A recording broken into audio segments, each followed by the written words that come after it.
हमारे चैनल को सब्सक्राइब करें और बेल आइकन दबाएं। मैं हूं दयानंद शेट्टी और आप मुझे इंस्पेक्टर दया के नाम से जानते हैं। For more episodes of CID, subscribe to live crime and hit the bell icon.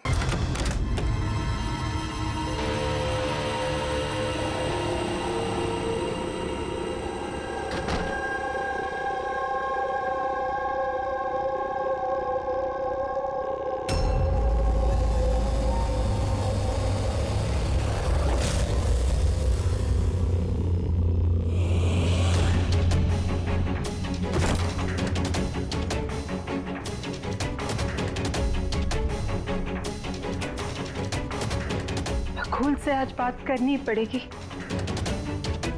चाहे कुछ भी हो। बकुल से बात करनी ही पड़ेगी।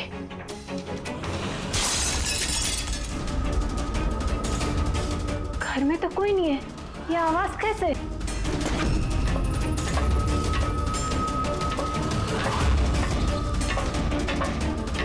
कीर्ति,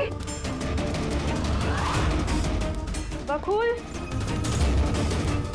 तो कुछ बोलता क्यों नहीं है? कीर्ति, भैया, कीर्ति,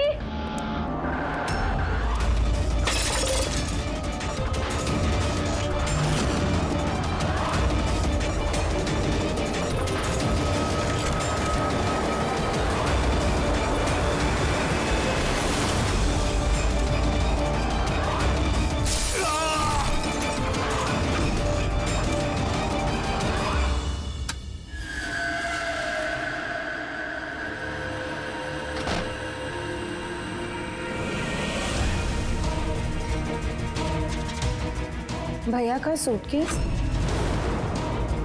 भैया बैंगलोर नहीं गए क्या?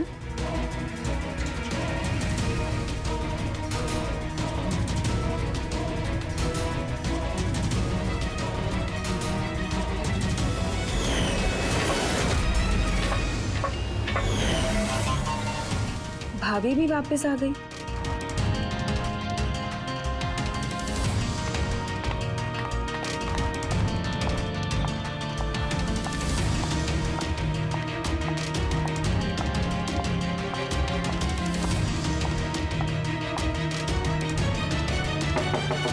भैया,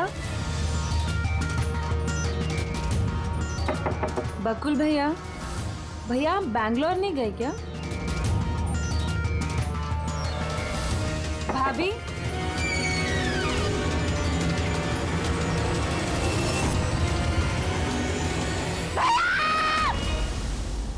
देखो कीर्ति, ये खून का मामला है। एक बार फिर से सोच लो, क्या तुमने जो कुछ भी कहा वो सच है?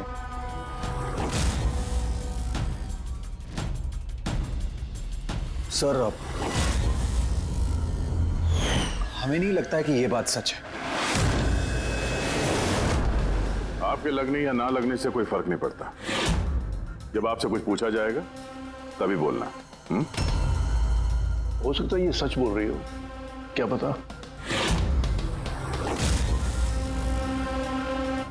मैं पागल नहीं हूँ, मैं होश में हूँ। मैं कह रही हूँ ना आपको कि आशिका भाभी ने खुद ही बोला है कि उन्होंने बकुल भैया का खून किया है। भाभी! भाभी! भैया! आशिका भाभी! भाभी! भाभी! भाभी! भाभी! भाभी का थैंक गॉड। भाभी! भाभी! भाभी! ये सब हुआ कैसे? किसने किया ये सब? भाभी मर गया बकुल। किस्सा खत्म। हाँ, मार दिया, सब खत्म, मार दिया। सिर्फ मार दिया ये कहने से साबित नहीं हो जाता कि उसी ने बकुल को मारा है। ये भी हो सकता है कि वो कुछ और बोलना चाहती है। हाँ?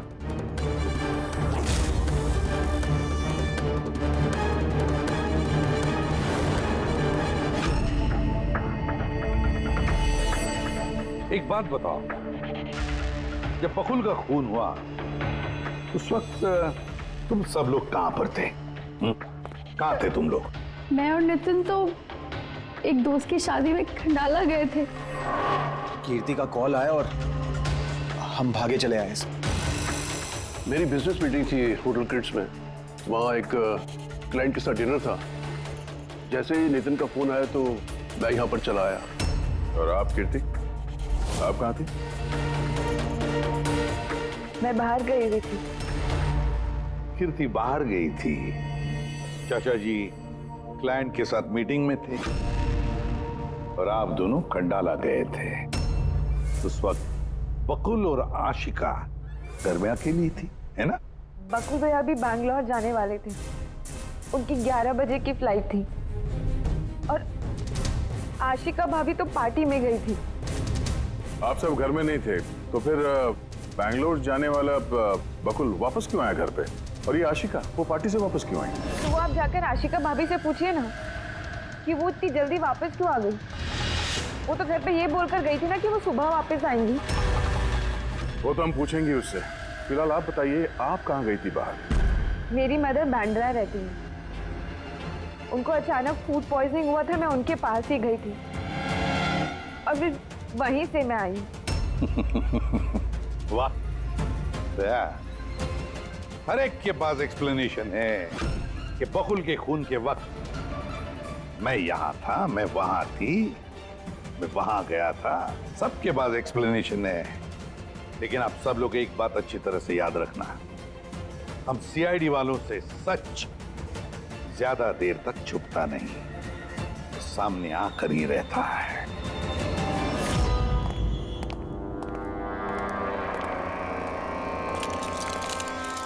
हाँ जी, पूरी बॉडी में कांच के टुकड़े घुसे हुए थे। सर लुमिनॉल टेस्ट भी किया सर, यहाँ पे जो खून है इसके अलावा कहीं भी खून नहीं है।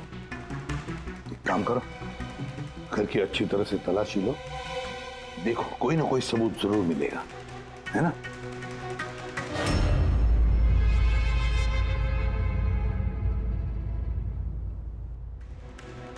ये बताया सर, इनका कहना है कि इन्हें कुछ भी याद नहीं। कुछ भी याद नहीं? आशिका, तुम्हें याद आ रहा है तुमने कीर्ति को होश में आने के बाद कुछ बताया था? याद करो। मुझे कुछ याद नहीं आ रहा। याद करने की कोशिश करो। कीर्ति कह रही थी कि बकुल का खून तुमने किया, ऐसा तुमने खुद उसको बताया। कीर्ति इल्जाम लगा रही है मेरे पे। बकुल को मैंने नहीं मारा।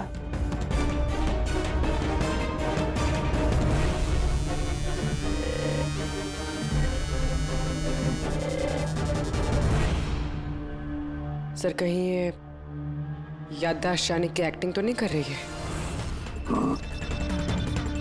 हो सकता है, क्योंकि बकुल यहाँ कमरे में खून से लथपथ पड़ा है और इसके सर पे थोड़ा सा निशान है, बस। बेहोश हुई कैसे?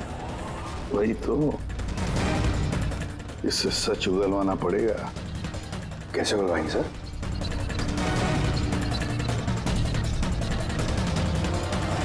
सच उगलवाएंगे नार्को टेस्ट से।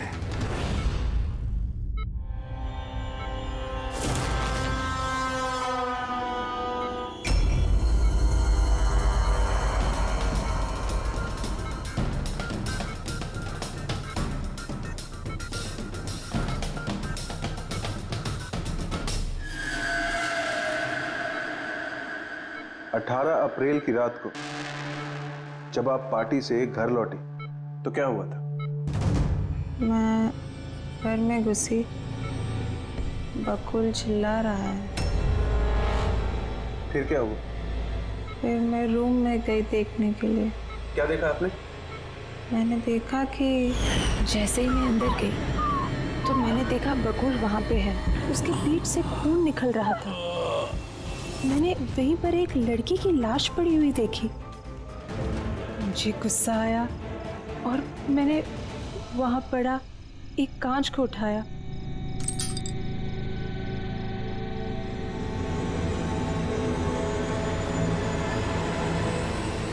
और बकुल को मार दिया। तभी मुझे मेरी गर्दन पे प्रेशर महसूस हुआ। मैं बेहोश होने लगी। बेहोश होने से पहले मैंने दरवाजे पे एक फिगर को देखा जिसने ऑरेंज फ्लोरेसेंट जैकेट पहन रखी थी। आदमी था या औरत थी? आदमी। ओके, फिर क्या किया उसने? वो मेरे पास आ रहा है, शायद मुझे मारना चाहता है। अच्छा आशिका, तुमने वहाँ किसी औरत की लाश को देखा था? हाँ, देखा था। औरत की लाश? वहां पर तो हमें किसी औरत की लाश नहीं मिली। हम तो बकुल के मर्डर की जांच कर रहे हैं। अब ये नया केस कहाँ से आ गया? कौन सी औरत की लाश है? कौन थी वो औरत? मुझे याद नहीं, सब धुंधला दिख रहा है। ये कहीं ये हमें गुमराह तो नहीं कर रही? समझ में नहीं आ रहा है ये किस औरत की बात कर रही है, किस औरत की लाश की बात।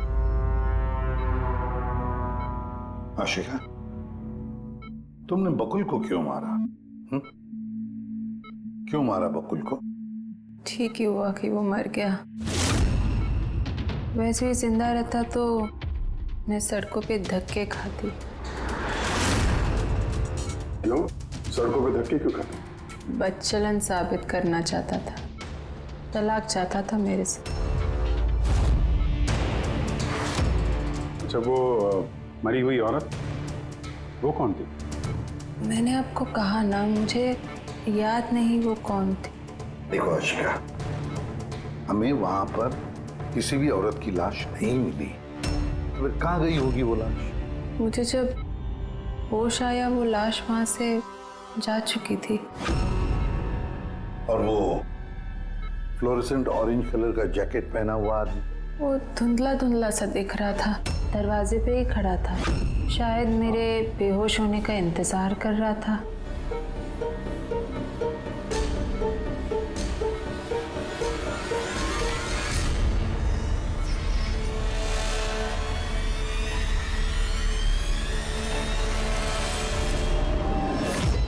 अभी तो आशिका वही बोल रही है जो उसे अच्छा लगता है, मगर टेस्ट में उसने सब कुछ सच सच बोला है।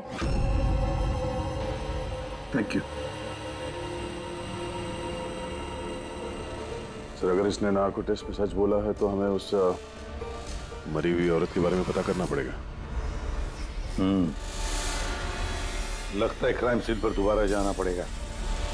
अच्छी तरह से फिर से चेक करते हैं, कोई ना कोई सबूत तो मिलेगा ही मिलेगा। सर ये मशीन कोई स्पेशल मशीन है?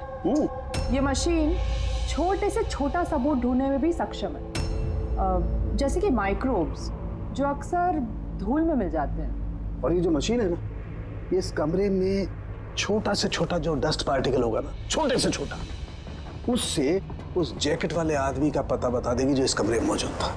बहुत बढ़िया।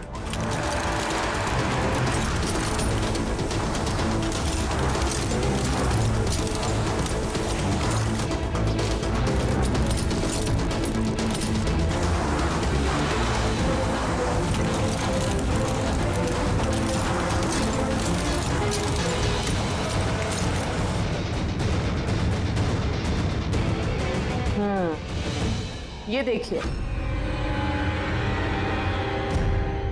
जो हमारी नजरों से बच गया वो इस मशीन ने ढूंढ निकाला।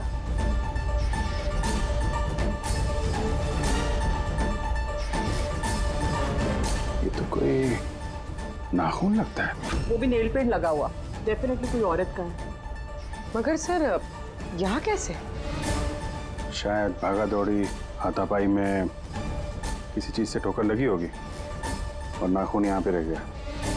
घर वालों का पता करो, इनमें से तो किसी का नहीं।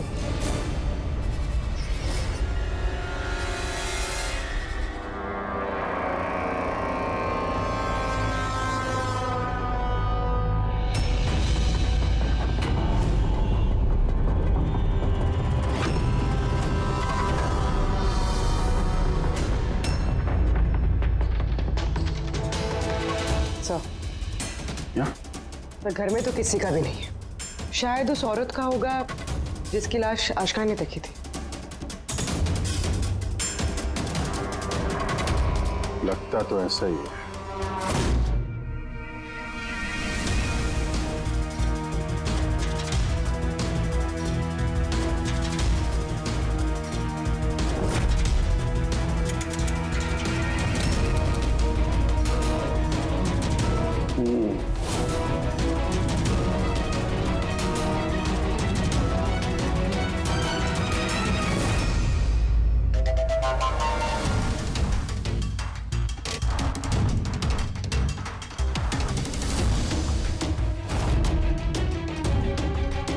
ये बात है तारिका। राइट। क्या पता चला इस नाखून का किसका है ये? सर, नाखून का डीएनए किसी भी फैमिली मेंबर से मैच नहीं हुआ। लेकिन एक बात पता चली बस, ये नाखून जिस किसी का भी है वो एक औरत है और उसकी उम्र 20 से 25 साल है। 20 से 25 साल की औरत। और एक बात, हाँ,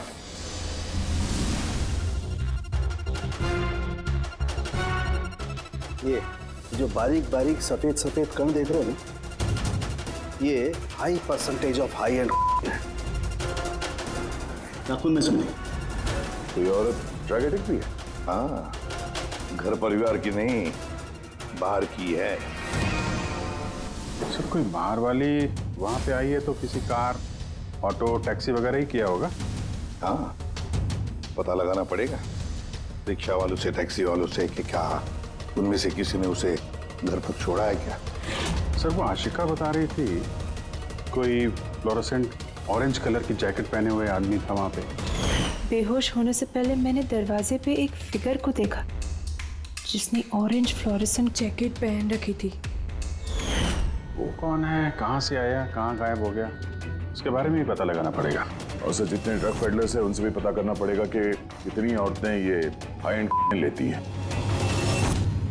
अभिजीत, एक काम करो, रिक्शा वालों से, टैक्सी वालों से पता लगाओ क्या किसी ने इस औरत को घर पर छोड़ा था क्या, और मिसिंग पर्सन रिपोर्ट भी चेक करो। और दया, जाओ शहर में जितने भी ड्रग पेडलर्स हैं ना, सबसे जाकर पूछताछ करो। देखो क्या वो किसी ऐसी औरत को जानते हैं जो हाई क्वालिटी इस्तेमाल करती है, और हम जाकर उन घर वालों से मिलते हैं, देखते हैं क्या कर रहे थे, कहाँ गए थे इस हादसे के वक्त।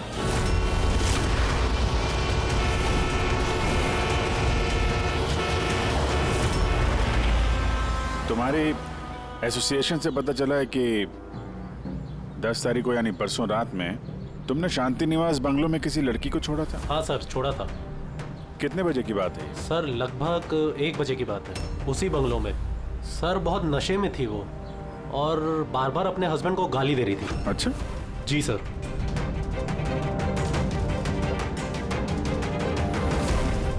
ये लड़की थी वो? हाँ सर, यही थी वो। वहाँ बंगलों के आसपास कुछ गड़बड़ लगी क्या? नहीं सर, गड़बड़ तो कुछ नहीं लगी, सब कुछ नॉर्मली था। और एक कार खड़ी थी, एक बाइक, और सर एक गार्बेज वैन भी था। Garbage van? जी sir. Sir sir sir sir sir sir, मैं भी एक लड़की को परसों शांति निवास बंगलों के बाजू में छोड़ा था। कितने बजे? सर यही कोई 12:30 बजे के आसपास। और तुमने 1 बजे छोड़ा था? जी सर। ये लड़की थी वो? नहीं नहीं सर, ये लड़की नहीं थी। तो इसको तुमने 1 बजे छोड़ा और 12:30 बजे जिस लड़की को छोड़ा था उसको दोबारा देखोगे तो पहचान जाओगे? एकदम सर, बरोबर पहचान लेगा। गुड। सुनो, तुम लोगों से जो भी सवाल पूछा जाएगा उसका सही सही जवाब चाहिए। जरा सा भी झूठ बोला ना तो बड़ी मुसीबत खड़ी हो जाएगी, समझे? सर झूठ बोल के जान आफत में नहीं डालनी है हमें। तो फिर बताओ, जिस दिन बकुल का खून हुआ उस दिन क्या चेतन तुम्हारे होटल में था? जी सर, वो होटल में थे और उन्होंने सारा समय क्लाइंट के साथ बिताया। उन्होंने क्लाइंट के साथ डिनर भी किया। अच्छा, तो ठीक है, क्लाइंट के सारे डिटेल्स चाहिए हमें, और उस दिन का सीसीटीवी फुटेज भी। शीना, कीर्ति की माँ को फूड पॉइजनिंग क्यों हुई? खाने में क्या मिलाया था? मैंने तो कुछ भी नहीं मिलाया था। आंटी थी तो बाहर गई हुई थी। जब वो वापस लौट के आई, उनकी तबीयत खराब थी। सर नितिन और सिया दोनों सारा दिन शादी में ही थे। पूछे भी नहीं बता रहे, रट्टा मार के आए हो क्या? नहीं मैम, जो सच्चाई है वही बता रहा हूँ। 11 बजे फंक्शन बंद करा दिया था हमने। उसके बाद में नितिन और सिया वो लोग कहाँ गए? फिर वो दोनों अपने रूम में चले गए सर।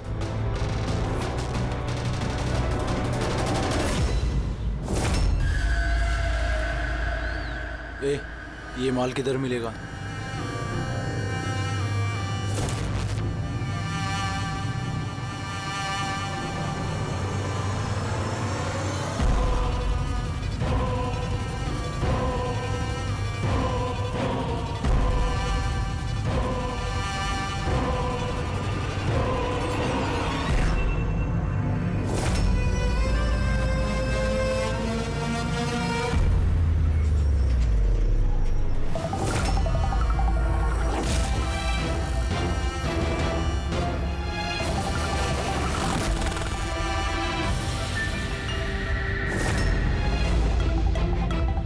माल चाहिए। मिलेगा। कितना चाहिए और पेमेंट कैसे करेगा? पेमेंट माल इस्तेमाल करने के बाद। माल इस्तेमाल करने के बाद भागने के बारे में ना सोचना भी मत। मेरे पास हर एक क्लाइंट की ना कुंडली है, कुंडली, और उस कुंडली में लिखा है कि मेरा क्लाइंट ओवरडोज से मरेगा या मेरी बंदूक की गोली खा के। मगर तेरी कुंडली में लिखा है जेल जाना। उन सब औरतों के फोन नंबर चाहिए हमें जिन्हें तुम ड्रग सप्लाई करते हो। जल्दी लाओ।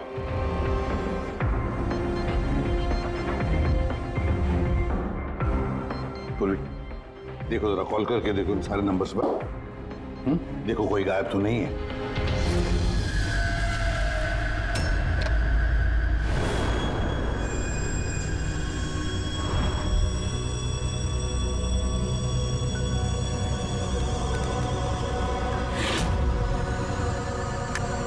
हेलो।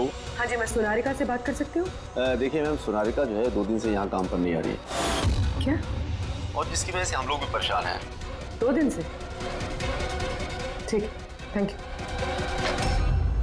सर, सर डायरी में जो फोटोज थी उनमें से ये वाली लड़की गायब है। इसका नाम सोनारिका है और ये एक बार में काम करती है।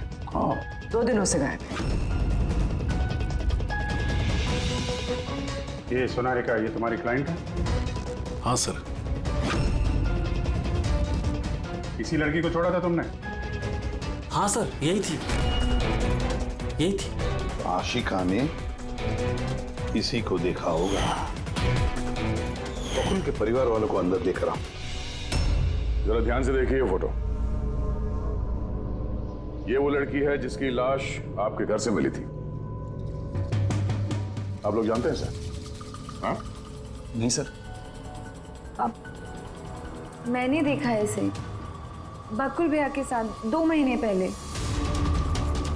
बकुल भैया के साथ 2 महीने पहले? कहां पर देखा था? एक होटल के बाहर, और भैया ने कहा कि ये उनकी क्लाइंट है। अच्छा, एक ड्रग एडिक्ट बार में काम करने वाली लड़की के साथ बकुल था और इनसे झूठ बोल रहा था कि क्लाइंट है। क्यों झूठ बोला उसने?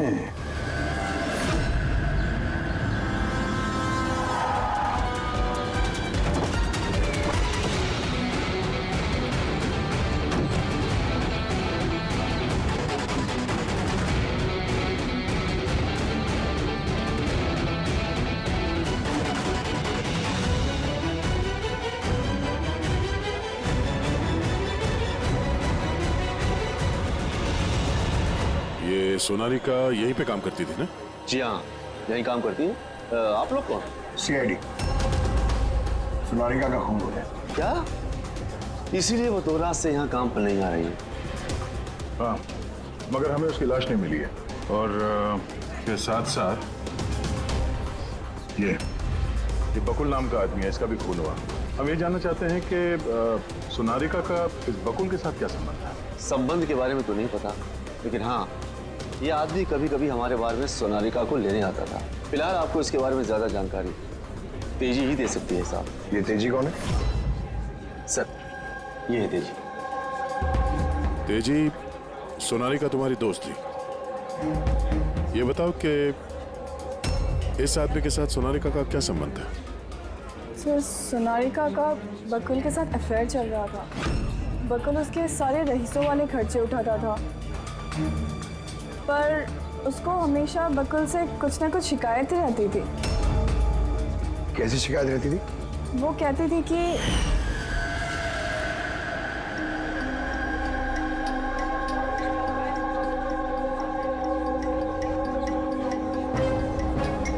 सोनालिका क्या हुआ? मैं बकुल के साथ ना अब ये रिश्ता और नहीं रख पाऊंगी। क्यों, क्या हुआ? ना तो रिश्ता रखने के पैसे मिल रहे और नहीं वो बकुल अपनी बीवी आशिका को डाइवोर्स दे रहा है। कुछ तो करना पड़ेगा। क्या करेगी तो? ब्लैकमेल। क्या? मैं उसे ब्लैकमेल करूंगी जिसने मुझे नाटक करने के लिए कहा है। तो कोई सोनालिका को पैसे दे रहा था बकुल के साथ प्यार का नाटक करने के लिए। मास्टरमाइंड कोई और ही है। हाँ, और उसी मास्टरमाइंड ने प्लान किया और इस सोनालिका और बकुल को मार दिया। और आशिका का वहां पर आना प्लान में शामिल नहीं था। समझ में नहीं आ रहा है कि ये बकुल अपनी फ्लाइट छोड़कर घर वापस क्यों आया। पर सर, अगर खूनी को बकुल की गर्लफ्रेंड को मारना ही था तो कहीं और भी मार सकता था। वहां घर पे क्यों क्यों किया? तो शायद खूनी को पहले से पता था कि बकुल के घर में कोई नहीं, इसीलिए उसने धोखे से सोनालिका को वहां पे बुलाया और उसी समय बकुल और आशिका वहां पे पहुंच गए होंगे। ये हो सकता है। तो सर, लाश को घर से बाहर कहाँ लेके गए होंगे और कैसे? क्योंकि बकुल के घर की सारी गाड़ियां तो पहले से बाहर थी। खूनी अगर चाहता है तो क्या लाश के टुकड़े करके वो सूटकेस में भी ले जा सकता है, या फिर लाश के टुकड़े करके वो प्लास्टिक के थैलियों में भी डाल सकता है। कचरे की थैलियां हैं प्लास्टिक की। हाँ सर। एक कार खड़ी थी, एक बाइक, सर एक गार्बेज वैन भी था। क्या? रात के 1 बजे? रात के 1 बजे बंगले के बाहर एक कचरे की गाड़ी खड़ी थी। इसका मतलब है सर ये खून प्लान था। ये खूनी गार्बेज वैन लेके आया था लाश को ठिकाने लगाने के लिए। और सर ये फ्लोरेसेंट ऑरेंज कपड़े गार्बेज वैन वाले उसको पहनते हैं। सर, हाँ, चेतन जिस कंपनी के बिजनेस डिनर पे गया था, ऐसी कोई कंपनी रजिस्टर्ड ही नहीं। मेरी बिजनेस मीटिंग थी होटल क्रिट्स में।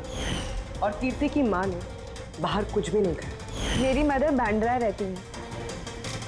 उनको अचानक फूड पॉइजनिंग हुआ था, मैं उनके पास ही गई थी। फिर भी उसे फूड पॉइजनिंग हो गई। ठीक है, ये भी पता लगाना चाहिए कि जिस रात बकुल और सोनालिका का खून हुआ, उस रात खंडाला से कोई टैक्सी या प्राइवेट गाड़ी आई थी क्या बंगले पर? अपनी माँ की बीमारी के बारे में सच सच बताओ। उनकी मेड शीना का कहना है कि उनकी जो भी हालत थी घर के खाने की वजह से नहीं हुई। हाँ, ये सच है। उन्होंने घर का खाना नहीं खाया था, बल्कि वो तो ये बता रही थी कि वो ड्राइवर के साथ बाहर गई थी और कार में उन्होंने कुछ दवाई खाई थी। दवाई खाई थी? हाँ, हमारे ड्राइवर अमन का भी यही कहना है। तुम्हारा ड्राइवर अमन का? सर, उन सभी ड्राइवरों को साथ में लेके आया हूँ जो गार्बेज वैन चलाते थे। हमें एक गार्बेज वैन के बारे में पता चला है जो आधी रात को सड़क के बीचों बीच खड़ी थी, जिसमें लाश डाल के ले जाया गया। वैन का पता चल गया? सर्विलेंस कैमरे में वो वैन साफ साफ दिख रही है हमें। क्यों?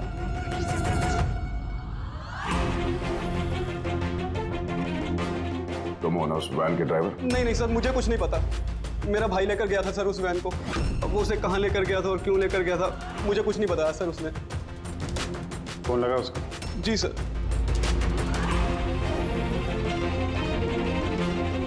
हेलो अमन, कहाँ है तू?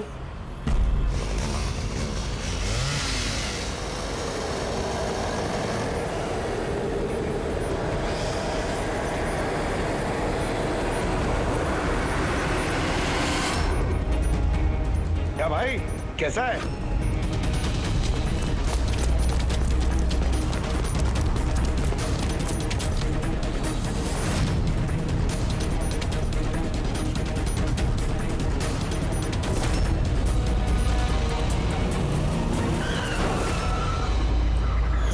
मैं सब सच बताता हूँ। मैंने तो जो कुछ किया उस फोन कॉल की वजह से किया था, जो बकुल सर के बंगले से आया था। किसने फोन किया था बकुल के बंगले से? मैंने उसे कभी देखा नहीं है, सिर्फ उसकी आवाज़ सुनी थी। औरत ही आदमी? सर कभी कभी तो औरत की आवाज़ में फ़ोन आता था और कभी आदमी की आवाज़ में। सर ये जो कोई भी है ना, ये बकुल के घर वाला ही। हाँ, मगर तूने ये सब किया क्यों? कोई फोन पे कुछ भी बोल देगा तू कर देगा? हाँ? सर मुझे लालच दिया गया था सर कि मेरे 5 लाख के कर्जे को चुका दिया जाएगा अगर मैंने उनकी बात मानी तो। सर मैं लालच में आ गया था, मगर मैंने कोई खून नहीं किया सर। मैंने तो सिर्फ लाश को टिकाने लगाया था सर। लाश का?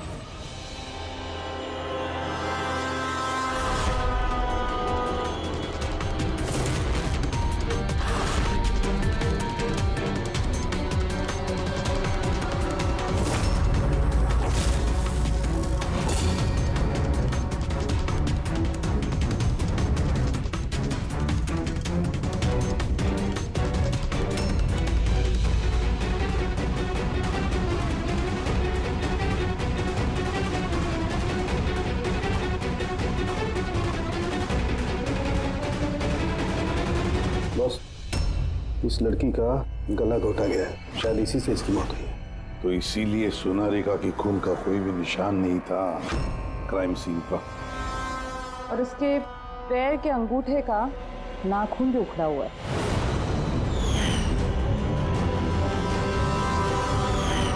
और सर ये क्या है? ये पीला पीला पार्टिकल? यही तो इस केस की सबसे अहम कड़ी है। चलिए खड़े हो जाइए सर, उठिए। और कितनी पूछताछ करेंगे आप लोग? सब कुछ तो बता दिया हमने। इस बार कोई पूछताछ नहीं होगी, आप सभी का नार्को टेस्ट होगा।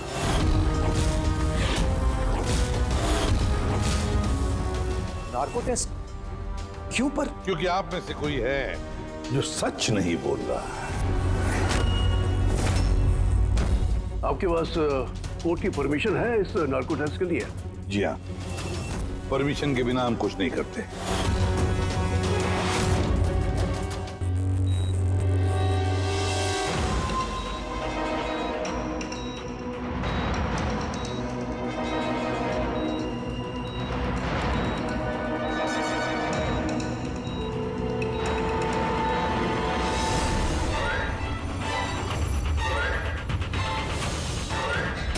नींद आ रही है?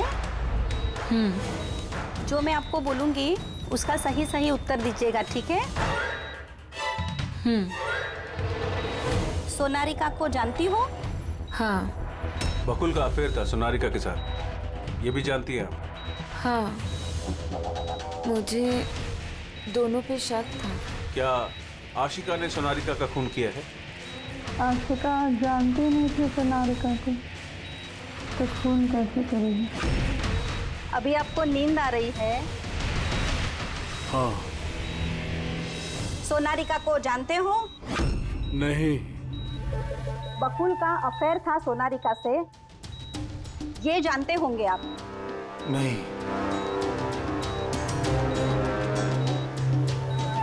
क्या आशिका ने सोनारिका का खून किया है?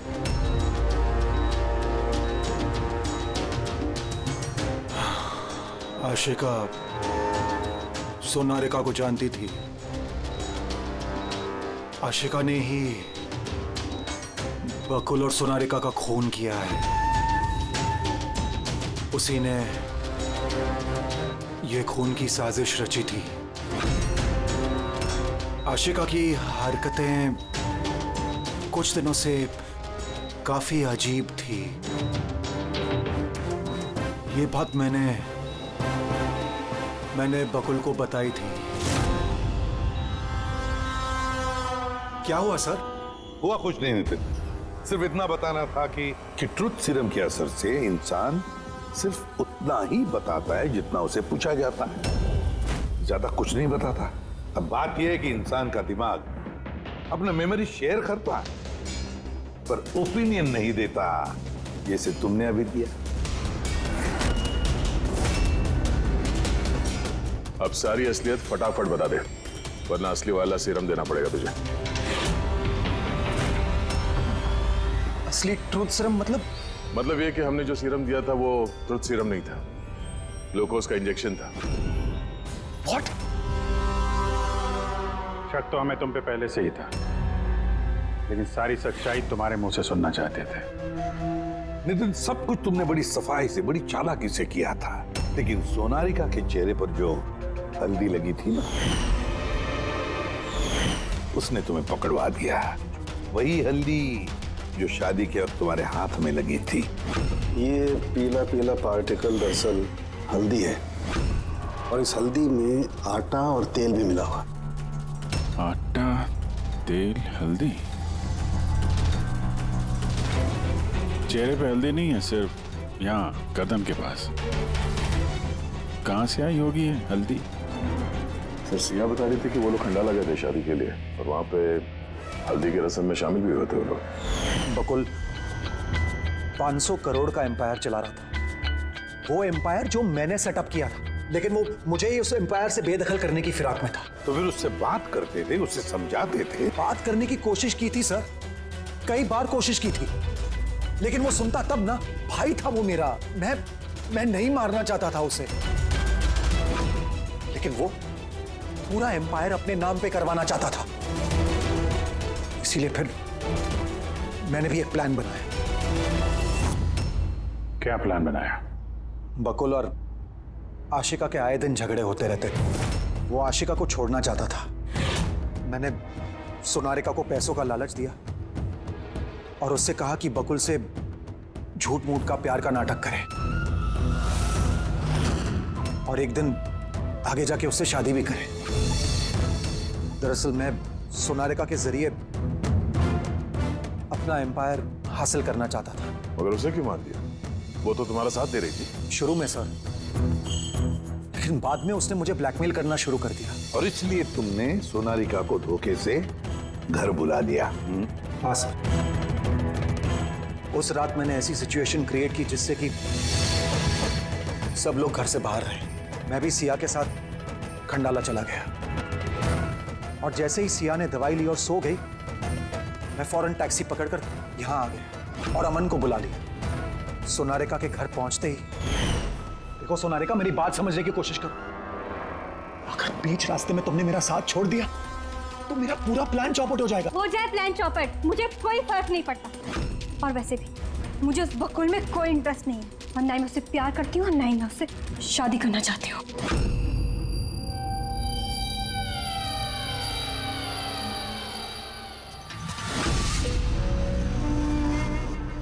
देखो, अगर तुमने मेरा साथ नहीं दिया तो बहुत पछताओगी, बता रहा हूं मैं। धमकी दे रहे हो तुम मुझे? धमकी दे रहे हो तुम मुझे? हाँ? ऐसा ही समझ लो।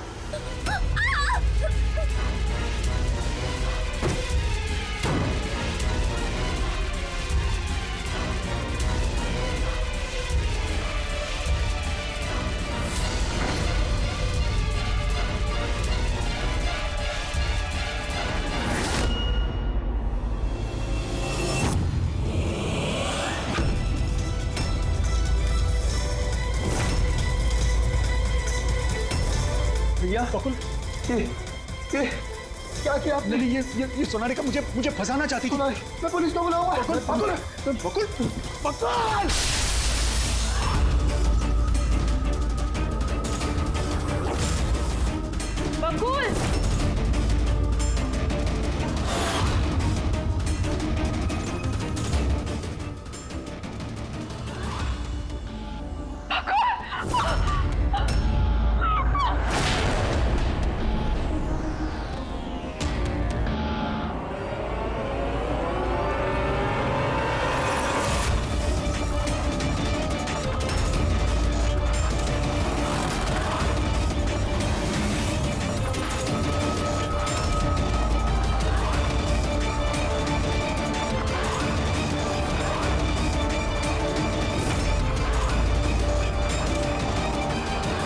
मैंने अमन को फोन पे पहले ही बता दिया था सोनारिका की लाश को ठिकाने लगाने के लिए। उसने बिल्कुल वैसा ही किया। पैसों की लालच ने तुम्हें इतना अंधा बना दिया कि तुम अपना सगा रिश्ता भी भूल गए, अपने भाई की जान ले ली, और तो और अपनी साथी सोनारिका को भी मार डाला। कानून तुम्हें कभी माफ नहीं करेगा। कड़ी से कड़ी सजा होगी, शायद फांसी। For more updates, subscribe to our channel, click the show links and enjoy watching the videos.